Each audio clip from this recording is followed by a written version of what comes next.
નમસ્કાર દર્શક મિત્રો, આપ જોઈ રહ્યા છો અરવલ્લી ન્યૂઝ. અરવલ્લી જિલ્લાના માલપુર પોલીસ સ્ટેશન વિસ્તારમાં એક હૃદયદ્રાવક ઘટના બની હતી, જેમાં 3 ઠગાઓએ ઉભરણ ગામે એક વૃદ્ધને વિશ્વાસમાં લઈ તેમના અંદાજે 1 કિલો ચાંદીના કડલા પડાવી લીધા હતા.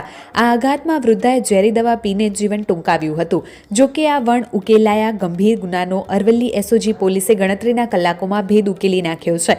2 આરોપીઓની ધરપકડ કરી મુદ્દામાલ પણ જપ્ત કરવામાં આવ્યો છે. આ છે 2 ઠગબાજો, જેમણે એક વૃદ્ધના દાગીના જ નહીં પણ જીવ પણ લઈ લીધો. પકડાયેલા આરોપી દેવાભાઈ ઉર્ફે ભાટિયા ધીરાભાઈ સલાટ અને દિલીપભાઈ મોહનભાઈ સલાટ મોડાસાના જ રહેવાસી છે. આ બંને ભેગા મળીને માલપુર વિસ્તારના ઉભરણ ગામે એક વૃદ્ધને પોતાની વાતોમાં ભેળવી તેમની પાસે રહેલા 2 નંગ ચાંદીના કડલા, જેની કિંમત અંદાજે 2,50,000 રૂપિયા હતી, તે લૂંટીને ફરાર થઈ ગયા હતા. ઘટનાની ગંભીરતાને જોતા જિલ્લા પોલીસ અધિક્ષક મનોહરસિંહ જાડેજાની સૂચનાથી એસઓજી પોલીસ સક્રિય થઈ હતી. દરમિયાન પીબી ચૌધરી અને તેમની ટીમે બાતમી મળી કે આરોપીઓ એક્ટિવા લઈ મોડાસાના સર્વોદયનગર ડુંગરી પાસેથી પસાર થવાના છે. પોલીસે વોચ ગોઠવી નાકાબંધી કરી અને આ બંને રેઢા ગુનેગારોને મુદ્દામાલ સાથે દબોચી લીધા.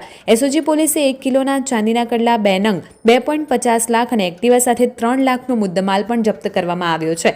બંને આરોપીઓને પૂછપરછ કરતા ત્રીજા ઇસમ પોલીસ પકડથી દૂર મોડાસાના હાલ કુબેરનગર અમદાવાદના રહેતા અર્જુન ઉર્ફે અજય શાંતિલાલ સલાટ મળી ઉભરણ ગામે વૃદ્ધાને વિશ્વાસમાં લઈ ઠગાઈ કરી હોવાનું સામે આવ્યું છે.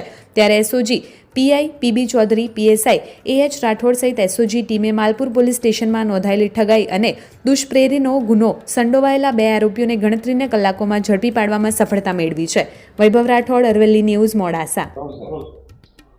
4 તારીખે માલપુર પોલીસ સ્ટેશનમાં એક રૂપાબેન પુંજાભાઈ ખાંટ, ઉંમર વર્ષ 71, એમના એક સગાના ખેતરમાંથી ડેડ બોડી મળી હતી પોલીસને, માલપુર પોલીસને. અને એ ડેડ બોડી મળ્યા પછી જે તે સમયે પરિવારનો આક્ષેપ હતો કે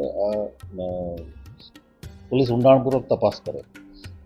આજુબાજુ તપાસ કરતાં ત્યાં ફોરેટ તપાસમાં નાખવાની જે દવા છે એની સીસી પણ મળી આવેલી. પ્રાથમિક દ્રષ્ટિએ આ જે છે આખો કેસ આત્મહત્યાનો કેસ લાગતો હતો, પણ માલપુર પોલીસ અને એસઓજીની અમારી ટીમ એણે ઊંડાણપૂર્વક તપાસ કરી અને કેમ કે જે ડેડ બોડી હતી એના પગમાંથી કડલા ગાયબ હતા. એને કારણે થઈને ટેકનિકલ સોર્સિસ અને હ્યુમન ઇન્ટેલિજન્સથી તપાસ કરી કે આવા કડલા ચોર કરવાવાળા કેટલા છે જિલ્લામાં. અનેક લોકોની તપાસ કર્યા પછી 2 શકદારો અમને જે તે સમયે પણ ડાઉટફુલ હતા. દેવાભાઈ ધીરુભાઈ સલાટ, દિલીપ મોહન સલાટ, બંને મોડાસાના છે.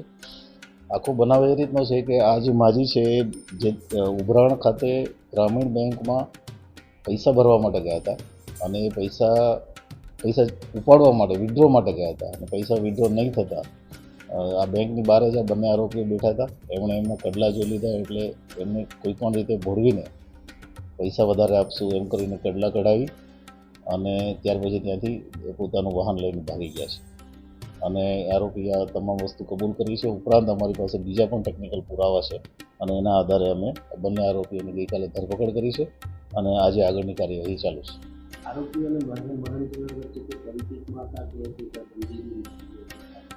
નહીં, કોઈ સંબંધ નથી એમને, પણ આ જે આરોપીઓ છે એ ટેવવાળા છે. અગાઉ આમની સાથે એક ત્રીજો પણ માણસ આ જ કેસમાં છે જે પકડવાનું બાકી છે અને અગાઉ આ 3 આરોપીઓ ઉપર ગુના દાખલ પણ થયેલા છે આ જ પ્રકારના ચીટિંગના અને પડાવી લેવાના.